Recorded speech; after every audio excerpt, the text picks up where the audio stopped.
하나님 말씀 보겠습니다. 오늘은 신약 성경 골로새서 3장에 있는 말씀입니다. 신약 327페이지에 있는 골로새서 3장 5절부터 10절 말씀 교도가도록 하겠습니다. 골로새서 3장 5절부터 10절 말씀 교도갑니다. 5절 먼저 읽어드리죠. 그러므로 땅에 있는 지체를 죽이라. 곧 음란과 부정과 사욕과 악한 정욕과 탐심이니 탐심은 우상 숭배니라. 너희도 전에 그 가운데 살 때에는 그 가운데서 행하였으나 이제는 너희가 이 모든 것을 벗어버리라. 곧 음란과 노염과 악의와 비방과 너희들의 베풀어만이라. 너희가 서로 거짓말을 하지 말라. 옛 사람과 그 행위를 벗어버리고 새 사람을 입었으니 이는 자기를 창조하신 이의 형상을 따라 지식에까지 새롭게 하심을 입은 자니라. 아멘. 오늘 이 말씀은 하나님을 믿는 우리가 어떤 존재인가 하는 것을 보여주고 있어요. 5절에 보면은 땅에 있는 지체를 죽이라고 했습니다. 땅에 있는 지체라고 하는 것은 우리의 육신을 이야기하는데 예수님 믿기 전에 우리의 모습, 그걸 없애라 하는 겁니다. 그리고 10절에 보면은 새 사람을 입으라고 그럽니다. 새 사람은 예수님을 믿음으로 변화된 삶, 그것을 우리가 새 사람이라고 그렇게 이야기합니다. 교회는 사람이 변화되는 곳입니다. 교회는 다른 일반 세상의 기관하고는 아주 차이가 있습니다. 교회에 오면 사람이 변화가 됩니다. 죄인이 의인이 되고 도둑놈이 승자가 됩니다. 창녀가 성녀가 됩니다. 그런 곳이 교회인 것입니다. 우리가 교회에 와서 신앙생활을 하는데 만약에 변화가 없다고 한다면 심각하게 한번 고민을 해봐야 됩니다. 교회에서는 선포되는 말씀대로 따라가면 변화의 역사가 일어나거든요. 그런데 내 삶에 아무런 변화가 없다. 예수 믿을 때나 안 믿을 때나 아무런 차이가 없다. 주변 사람이 나를 볼 때도 저 사람 뭐 교회 다닐 때나 안 다닐 때나 똑같네. 뭐 교회 다녀도 별 바뀌는 게 없구만. 그렇게 하면은 좀 심각하게 고민해 봐야 됩니다. 왜 나에게 변화가 없는가? 제가 일산에서 교회를 처음 개척했을 때에 거기 상가 2층에서 제자훈련을 했습니다. 그때는 소그룹을 일주일에 한 12개 정도 하고 또 제자훈련을 서너 개씩 그렇게 일주일에 했습니다. 그런데 한 번은 초신자반 제자훈련을 하고 있는데 문이 열려 있으니까 어떤 청년이 문을 열고 이렇게 들어와요. 그러면서 제가 여기 모임에 참여해도 되겠습니까? 그래요. 전혀 저희들이 알지도 못하고 우리 교인들도 알지 못하는 그런 사람이. 그래서 오시라고, 와서 참석하시라고. 초신자 반이니까 참석해가지고 성경을 이제 배웁니다. 그리고 그 시간이 끝날 점에 물었어요. 어떻게 해서 우리 교회에 오게 됐습니까? 물으니까 누가 소개시켜줬습니까? 아니래요. 자기가 그 상가에 학원이 있는데 거기 수학 강사래요. 그래서 그 학원에서 가르치다가 시간이 남아서 복도에 왔다 갔다 하고 있었는데 찬송 소리가 들려서 자기 마음이 여기 들어가고 싶은 그런 마음이 들었다는 거예요. 아이고 그러냐고. 그럼 우리가 매주 모이는데 뭐 다음 주에도 오실 수 있습니까? 네, 매주 참석하겠습니다. 그러는 겁니다. 그렇게 해서 그 다음 주부터 계속 참석하는데 머리가 아주 똑똑해요. 머리가 똑똑해가지고 뭘 하나 가르치면요 2개, 3개를 깨닫고 또 질문을 하는데 아주 날카로운 질문을 해요. 그렇게 하면서 나중에는 목회자들이 보는 주석을 좀 빌려달라고 그래요. 그래서 제가 마태복음, 마가복음 한 권으로 되어 있는 이렇게 두꺼운 거의 한 4, 5cm 되는 그 주석을 갖다 줬더니만 몇 달 동안 그것을 읽고 또 연구를 하더라고요. 그러더니만은 얼마 지났는데 자기 어머니를 모시고 왔어요. 그래서 어떻게 오셨습니까? 했더니만 우리 아들이 여기 백석동 상가에 있는 교회에 다닌다고 하는데 우리 아들이 이전 같지 않고 자꾸 변화가 돼요. 그래서 어떤 교회인가 싶어서 궁금해서 제가 따라왔습니다. 그럽니다. 그래서 예배가 끝나고 나서 그때는 이제 늘 우리가 식사를 했어요. 식사하면서 이야기를 나눠보니까 이분이 평생 절에 가신 분이에요. 불교에 아주 심취하신 분이에요. 그런데 그냥 뭐 보통 정도로, 보통 우리 한국의 불교 신자들은 초파일 되면 한번 가잖아요. 4월 초파일에 석탄일 때 그때 한번 가고 등 달아놓고 뭐 그렇게 하는 식인데 이분은 그게 아니에요. 평소에도 수시로 절에 가고 아침 3시면 일어나가지고요 목욕 제기하고 연불 외우고 그렇게 하는 분이요. 대단해요. 그런데 그분에게 그럼 오늘 교회 한번 와보셨는데 어떻습니까? 하니까 제가 앞으로 계속 나와야 되겠습니다. 그러는 겁니다. 그러면서 나오는데요. 주일날 한 번도 빠지지 않아요. 그리고 나서 이제 우리 교회가 저쪽으로 그 건물을 매입해가지고 이전을 했는데 그때부터는 이제 새벽 기도를 나오겠다는 겁니다. 그래 그분 댁은 저 문촌 마을이라고 일산에 거기 있고 교회는 우리가 풍동 입구에 있었잖아요. 새벽에 차가 없어요. 그러니까 저희 집사람이 스타렉스 운전을 해가지고 모시러 갑니다. 그런데 이분이 하나님을 믿는데도 불교식으로 믿어요. 새벽 3시에 일어나가지고 목욕 제기를 하고 그리고서는 길가에 나와서 기다렸다가 그 차를 타고 와서 선포되는 말씀 듣고 기도를 하는데 기도를 초신자인데도 5분 10분이 아니에요. 1시간씩 기도를 하는 겁니다. 대단하지 않습니까? 그래서 이제 그분하고 또 성경 공부도 하고 이렇게 하면서 물어보니까 자기 둘째 아들이 있다는 겁니다. 저는 그 아들 혼자인 줄 알았어요. 근데 둘째 아들이 있대요. 그러면 둘째 아들도 교회에 데리고 오면 좋지 않겠습니까? 했더니만은 목사님 사모님 우리 둘째는요 절대로 교회 안 나옵니다. 교회 나올 수가 없습니다. 왜냐하면은 그 애가 서울대학 들어갔는데 서울대학 들어갔을 때에 불교 조계종에서 장학금을 줘가지고 4년 동안 공부했습니다. 그리고 서울대학교 대학원 갔는데 거기서도 장학금 줘가지고 다 공부했습니다. 그렇게 이야기를 하는 겁니다. 그렇기 때문에 우리 둘째 아들은 절대로 올 수가 없습니다. 그리고 군대에 가가지고 장교로 갔는데 군성, 법성이라고 하죠. 군목처럼 그걸 하면서 파주에 절간도 지었습니다. 그리고 저희 며느리는 더 셉니다. 아주 인도에 불교 배우로 유학까지 갔다 왔습니다. 그 한의사인데 그 정도로 불교를 심취해 있다는. 그러니까 우리 둘째까지는 전도하려고 하지 마시고 우리 큰아들하고 저하고 나올 테니까. 근데 그 큰아들이 머리는 아주 똑똑한데 좀 정신적으로 약한 부분이 있었어요. 그러니까 이 아들을 위해서라도 내가 나오겠지만 우리 둘째는 절대로 전도하지 마세요. 그러는 거예요. 알겠습니다 하고 저희들은 계속 기도했습니다. 기도했는데 그때는 공휴일 되면 우리가 치유 세미나를 했습니다. 그래 8월 15일인데 아침 9시에 모여가지고 저녁 6시, 7시까지 하는 거거든요. 그러면 오면은 이렇게 전화가 방해가 되니까 전화를 다 거두어가지고 그리고 뒀다가 갈 때 드렸어요. 그러니까 둘째 아들이 공휴일이라 엄마 이제 만나러 오려고 했는데 전화를 해도 아무래도 안 돼. 그래서 그 이모님이 있었나 봐요. 이모님한테 물으니까 그 어디 그 애니꼴인가에 있는 교회에 어디 나간다고 들었는데 그 혹시 갔을지 모르겠다. 그래서 이분이 찾아왔는데 그때가 우리가 세미나가 다 끝날 때였어요. 그러니까 얼마나 우리가 반갑습니까? 처음 보지만 우리가 기도했기 때문에 그분이 스스로 어머니 찾아서 교회까지 왔으니까.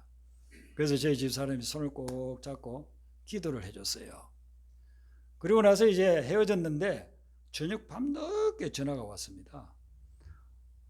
사모님, 그 어머니가 전화를, 사모님 우리 둘째 아들이 사모님이 손을 잡고 기도를 해주니까 마음이 너무 평안해져서 좋다고 내일 새벽 기도 마치고 나서도 한번 기도해 줄 수 있느냐고 물었습니다. 아유, 그럼요. 오세요. 근데 서울에 1시간 정도 걸리는 곳에 살았거든요. 근데 새벽 기도 마칠 때쯤 되니까 정말 왔어요. 그래서 같이 또 기도해 줬습니다. 그런데 전혀 기대를 못했는데 그 다음 주에 자기 아내를 데리고 같이 교회를 왔어요. 그래서 어떻게 해서 이렇게 교회를 오게 됐습니까? 하니까 사모님이 저를 위해서 2번 그렇게 기도를 해주시는데 마음이 너무 평안했습니다. 저는 평생 불교, 그리고 불교 교수예요. 불교 교수, 법 교수, 불법 교수, 서울대 대학원 박사까지 했으니까 뭐 얼마나 똑똑하겠습니까? 정말 그 양반 이야기 해보니까 똑똑하더라고요. 아는 것도 많고. 근데 자기는 여태까지 한 번도 그런 평안함을 누려본 적이 없다는 거예요. 그런데 기도를 받으면서 마음이 너무 평안하고 그 평안이 자기에게 계속 지속되더라는 거예요. 그런데 중요한 것은 뭐냐면은 그 아내 되는 사람하고 마음이 불안하니까 불교 절간에 가기도 하고 뭐 강의도 하고 나서 만나면 자꾸 다투었대요. 싸웠대요. 그 가정이 너무나도 불안했대요. 그랬는데 자기 남편이 어느 날 가서 교회 갔다 오더니만은 사람이 바뀌더라는 겁니다. 그걸 보고서는 도대체 그 교회가 어떤 교회냐, 나도 한번 가봐야 되겠다. 그래서 따라왔다는 거예요. 그래서 이제 예배를 드리고 난 후에 이제 식사를 같이 하면서 초신자리가 식사를 하면서 이야기를 했습니다. 그랬더니만은 그 둘째 아들 며느리가 뭐라고 이야기하냐면, 목사님, 저는 뭐 성경 공부 같은 거 안 합니다. 저는 예수도 안 믿습니다. 그러니까 저에게 뭐 성경 공부하자, 또 예수 믿으라고 하지 마세요. 그러는 거예요. 아, 그러시냐고. 뭐 그 전에 들은 게 있으니까 알겠다고 그랬습니다. 그리고서는 그 아들, 둘째 아들하고만 또 새가족 성경 공부 8주를 했습니다. 그렇게 하다가 이렇게 둘째 아들도 쭉 성경 공부 좀 하고 이렇게 하다가 이제 제가 미국에서 청빙이 들어와가지고 미국으로 가서 4년을 사역하고 왔거든요. 사역하고 와가지고 한 2, 3년 후에 연결이 됐어요. 그랬더니만은 그분들을 만나게 됐는데 그 사이에 엄청난 변화가 일어난 겁니다. 그 둘째 아들 며느리도 예수님을 믿고 제자 훈련을 받고 신앙이 이야기를 나눠보니까 말이 깊어졌어요. 그 아들은 신학을 공부해가지고 머리가 똑똑하니까 장로교 합동 즉 총회 신학을 해서 그리고 목사 안수까지 몇 년 전에 받았어요. 그래서 한국 교회를 이렇게 변정하는데 아주 귀하게 쓰임받고 있습니다. 우리 성도님들은 제가 이 간증을 몇 번 했기 때문에 익숙하게 잘 알고 있는 말씀들인데, 그분이 지금도 책을 많이 써내시고 또 강의도 많이 하면서 기독교를 불신자나 타 종교인들에게 아주 강력하게 변정하고 있는 그런 사역들을 감당합니다. 그래서 이 양반이 변화가 될 때 저하고 이메일을 주고받은 게 있는데, 그 이메일에 자기의 닉네임을 뭘로 해가지고 보내느냐 하면요, 사울이라 이렇게 해가지고 보냈어요. 교회를 핍박하던 최전선에 있었던 사람이 변화되어가지고 이제는 복음을 전하는 그런 사람이 된 겁니다. 교회는 사람이 변화되는 곳입니다. 그런데 성경에 보면은요, 수많은 사람들이 나오는데 이 사람들을 변화의 관점에서 보면은 딱 2부류로 나눌 수 있습니다. 변화되지 않는 사람하고 변화되는 사람하고 둘로 나눌 수 있습니다. 사울을 보면은 사울은 청년 시절에 아주 믿음이 너무너무 좋았습니다. 그래서 하나님이 이스라엘 백성들이 왕을 세워달라고 하니까 그 수많은 사람들, 수백만 명의 이스라엘 백성들 중에서 사울을 딱 선택합니다. 그리고 사울은 이스라엘 역사의 초대 왕이 되는 거예요. 그런데 이 사울이 계속해서 변화되어지지 아니하고 하나님을 떠나고 멀리합니다. 그래서 변화되지 않는 사람이 됩니다. 그래서 그 마지막은 자기 세 아들과 함께 길보아산 전투에서 블레셋들에게 살해당함으로 비참하게 끝나버리고 맙니다. 가룟 유다는 예수님을 따라서 무려 3년 내지 3년 반 동안 함께 지내면서 훈련을 받았습니다. 영적인 훈련. 예수님의 큰 은혜로운 말씀을 듣고 예수님이 일으키는 기적을 두 눈으로 목격하고 놀라운 그런 영적 훈련들을 받았습니다. 그런데도 불구하고 가룟 유다는 전혀 변화되지 않았습니다. 나중에 스승을 은30냥에 팔아버리고 자기도 양심의 가책 때문에 삶을 포기해버리고 마는 것입니다. 반면에 성경에 보면은 하나님을 만남으로 인해서 변화된 사람들이 있습니다. 여리고성에 라합이라고 하는 사람이 있었는데 이 여인은 여리고성 자체가 하나님을 믿는 곳이 아니기 때문에 평생 우상 숭배하고 그리고 기생이었습니다. 아니 우리가 말하는 몸을 팔아서 먹고 사는 그런 사람이었습니다. 그런 기생이었는데 소문으로 하나님에 대한 소식을 들었습니다. 아, 여호와라고 하는 그분이 자기들의 백성을 오랫동안 400년 동안의 그런 종살이에서 해방시켰다. 그들이 오는데 광야가 앞에 가로놓였는데 광야에서 인도해 주시고 불기둥 구름기둥으로 그들을 다 감싸 주시고 그리고 홍해 그 사이에서 죽게 생겼는데 애국 군대는 뒤에서 쫓아오고 홍해는 앞에 놓여 있는데 그 홍해를 갈라서 건너게 하신 분이라. 이런 하나님에 대한 소식을 듣고 누가 전도한 것도 아니고 성경 공부해 준 것도 아닌데 하나님을 믿게 됐어요. 그래서 이 사람이 그때부터 하나님을 믿고서 거룩한 변화가 일어나서 이 사람이 나중에 다윗 왕의 고조 할머니가 됩니다. 그 라합의 후손에서 다윗 왕이 태어나는 그런 놀라운 역사가 일어납니다. 신약의 마지막 부분에 가보면 빌레몬서라고 하는 한 장으로 된 성경이 나옵니다. 거기에 오네시모라고 하는 사람이 나오는데 이 오네시모는 빌레몬이라고 하는 사람의 종이었습니다. 그런데 빌레몬의 재산을 도둑질했습니다. 죄를 짓고서는 붙잡히면 죽을 것 같으니까 도망을 갔습니다. 어디까지 갔느냐 하면은 로마까지 도망을 갔습니다. 그런데 거기서도 계속해서 도둑질하고 사기치며 그러면서 살다가 붙잡혔어요. 감옥에 들어갔습니다. 그런데 그 감옥에 누가 있었느냐 하면은 복음을 전하다가 붙잡혀서 들어온 사도 바울이 있었습니다. 사도 바울을 만나서 하나님의 말씀을 들으면서 이 사람에게 놀라운 변화가 일어났습니다. 그래서 빌레몬서에 보면 그전에는 무익한 자였는데 예수님을 만나고 난 후에 유익한 자가 되었다. 빌레몬은 그전에는 쓸모없는 사람이었다는 것입니다. 오네시모가 빌레몬의 종으로 있을 때에는 쓸모없는 사람이었어요. 말도 듣지 않고 죄 짓는 그런 쓸모없는 사람이었는데 그가 로마까지 와서 감옥에 갇혀가지고 거기서 예수님을 만나고 난 후에는 쓸모 있는 사람으로 변화가 됐다는 것입니다. 그러면 여러분 우리가 여기에서 변화된다는 것이 뭘까요? 교회 와서 하나님의 말씀을 들으면서 우리가 변화가 되는데 그러면 변화된다는 것 자체가 뭐냐 이거예요. 변화된다는 것을 오늘 말씀에서 9절과 10절에 보면은요.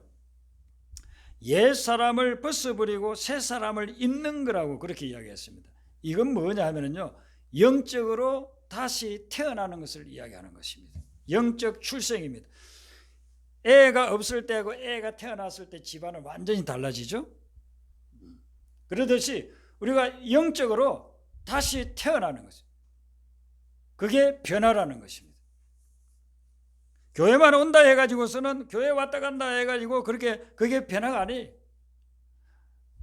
영적인 탄생은 내가 죄인임을 깨닫고 예수님을 주인으로 모시고 살아가는 그 결단을 통해서 우리는 영적으로 다시 출생하는 거예요. 다시 태어나는 겁니다. 그럼 그때부터 우리에게는 놀라운 변화가 일어나는 거예요. 주인이 내가 아니에요. 예수 믿기 전에는 내가 내 삶의 주인이에요. 내가 미래를 계획하고 내가 이런 방식을 동원해가지고 내 자신의 삶을 살아가는 거예요. 그건 믿음이 아니에요. 그건 구원의 단계로 들어간 게 아니에요. 믿음은 무엇이냐면요. 내가 주인 된 것을 내려놓고 예수님을 내 삶의 주인으로 모셔드리는 겁니다. 그래서 그분이 원하는 삶을 살고 그분이 인도하는 삶을 따라가는 것. 그게 믿음의 삶인 것입니다. 그게 변화되는 거예요. 변화되는 거예요. 한 가지 더 변화가 있는데요. 그것은 뭐냐면은 그렇게 예수님을 믿은 사람이 성품이 거룩하게 바뀌어 나가는 것입니다. 예수님의 성품을 가지게 되는 것입니다. 그게 이제 변화라 그렇게 보는 것입니다. 우리가 뭐 얼굴이 바뀌는 것이 아니고 몸매가 바뀌는 게 아니에요. 교회 나온다고 해서 뭐 갑자기 가난하게 살던 사람이 돈을 많이 벌어서 부자가 되고 낮은 지위에 있던 사람들이 높은 지위에 올라가고 그 변화를 말하는 게 아니에요.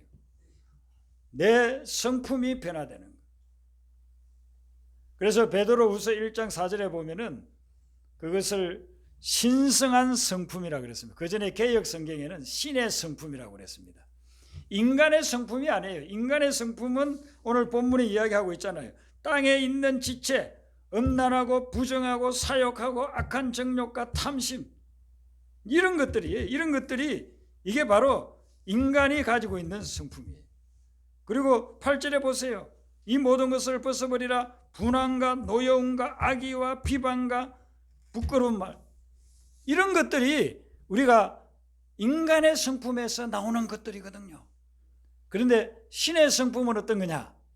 갈라디아서 5장 22절 23절에 보면은요, 성령의 열매가 나옵니다. 사랑과 희락과 화평, 그리고 오래 참음, 자비 양성, 충성 온유 절제.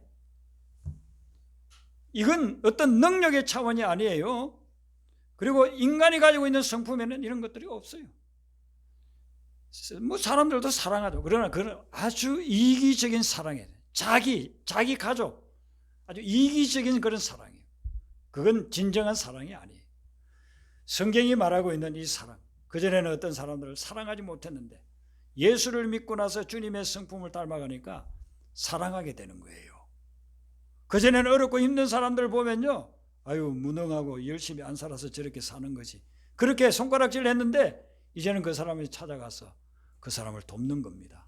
그 사람을 섬기는 겁니다. 이런 변화가 무엇을 통해서 이루어지느냐 하면은 예수님을 마음에 모시고 예수님을 닮으면서 나아갈 때 거룩한 성품의 변화가 일어나는 것입니다. 그럼 어떻게 하면은 우리에게 이런 변화가 일어날 수 있는가? 어떻게 하면은 그렇게 예수 믿고 나서 거룩하게 변화되는 그런 변화가 일어날 수 있는가? 디모데전서 4장 5절에 보면은요, 딱 두 가지를 이야기합니다. 하나님의 말씀과 기도로 거룩하여 짐이라, 그렇게 이야기합니다. 우리에게 변화가 일어나는 것은 내가 뭐 어디 가가지고 훈련을 많이 받는다고 해서 변화가 일어나는 것도 아니고, 혼자서 돌을 닦는다고 산에 올라가서 그렇게 있다고 해서 변화가 되는 것이 아니라 하나님의 말씀과 기도를 통해서 거룩한 변화가 일어난다, 그런 것입니다. 여러분들이 말씀을 묵상하고 말씀을 따라가면, 그러면 여러분이 삶이 변화가 일어나는 거예요. 미국에서 양도둑놈이 있었다는 거예요. 양을 훔쳐가지고 그거 팔아먹기도 하고 잡아먹기도 하고 그렇게 하니까 목장의 주인이 어떤 놈인지 내가 반드시 잡아가지고 감옥에 집어넣어야 되겠다. 그래서 밤에 숨어가지고 보니까 자기 동네에 사는 청년이에요. 그래서 여태까지 몇 마리 양을 잃어먹었으니까 뭐 그냥 내버려 둘 수가 없어요. 이 사람이 좀 개팍한 사람이라 양에다가 자기 농장 양이라고 이렇게 인을 찍잖아요.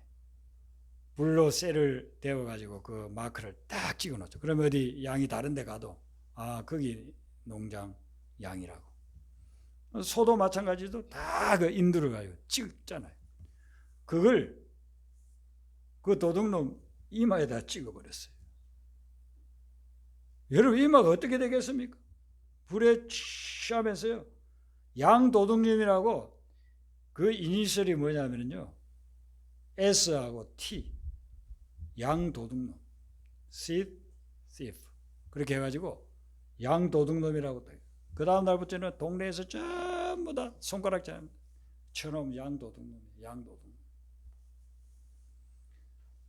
창피해서 거기 살 수가 없잖아요. 그래서 어디 갈 수도 없으니까 그 동네 그냥 삽니다. 그런데 이 사람이 그런 과정을 통해 가지고 예수님을 믿기 시작했습니다. 예수님을 믿고 그리고 3, 40년이 지나가지고 노인이 됐습니다. 노인이 됐는데도 그 자국은 없어지질 않습니다. 그런데 그 자국이 딱 선명하게 보이니까 이 사람이 그 동네를 걸어가면은 어린애부터 노인에 이르기까지 뭐라고 부르냐면요, 양도둑놈이 아니고 세인트, 성자라고 부르는 겁니다. ST, 성자, 세인트의 야그. 양도둑놈이 예수를 만나고 나니까 성자가 된 거예요. 사도 바울이 고백하기를 뭐라고 고백을 하느냐 하면요, 고린도전서 11장 1절에 내가 그리스도를 본받는 자가 되었다, 그렇게 이야기합니다. 사도 바울이 예수님 만나기 전에는 어떤 사람이고, 이 사람은 사람들 붙잡아가지고 두들겨 패고 고문하고 감옥에 집어넣고 심지어 사람 죽였습니다. 살인자였습니다. 그런데 그가 다메섹 도성에서 예수님을 딱 만나고 난 후에는 그 순간부터 예수님을 모델로 삼았어요. 예수님을 모델로 삼고 배우기 시작하는 것입니다. 그렇게 예수님을 모델로 삼고 배우기 시작하니까 사도 바울이 나중에 어떻게 되느냐, 성 바울이 되는 거예요. 세인트 폴. 그래서 미국이나 영국이나 이런 영어권 지역으로 가보면요, 교회나 성당에 세인트 폴 처치, 세인트 폴 캐스트럴 이런 곳들이 많아요. 2000년이 지났음에도 불구하고 바울은 살인자가 성자로 변화되었다. 어떻게? 그리스도를 본받으면서 그는 성자가 되었다는 것입니다. 아멘. 여러분, 우리가 예수를 믿는 목적이 돈 많이 벌고 뭐 높은 지위에 올라가고 그게 목적이 아니고 예수님을 본받는 것이 목적이 되어야 합니다. 아멘. 예수님을 닮아가는 거. 그래서 사람들이 여러분들을 볼 때 저 사람은 예수쟁이야, 작은 예수야, 저 사람은 정말 성자야, 그렇게 여러분들을 부를 수 있다면 여러분들은 믿음의 생활 잘한 것이고, 그러지 않다면은 나 자신을 좀 뒤돌아 봐야 됩니다. 내가 거룩하지 않다면, 그런 모습들이 나에게서 나타나지 않다고 한다면은 내 자신을 한번 근본적으로 뒤돌아봐야 됩니다. 모세는요, 그가 시내산에 올라가가지고 하나님을 만났습니다. 하나님과 대화를 했습니다. 깊이 하나님과 대화를 하는 가운데서 하나님의 음성도 듣고 말씀도 가지고 돌판 2개에다가 십계명도 기록을 받아가지고 그리고 내려왔어요.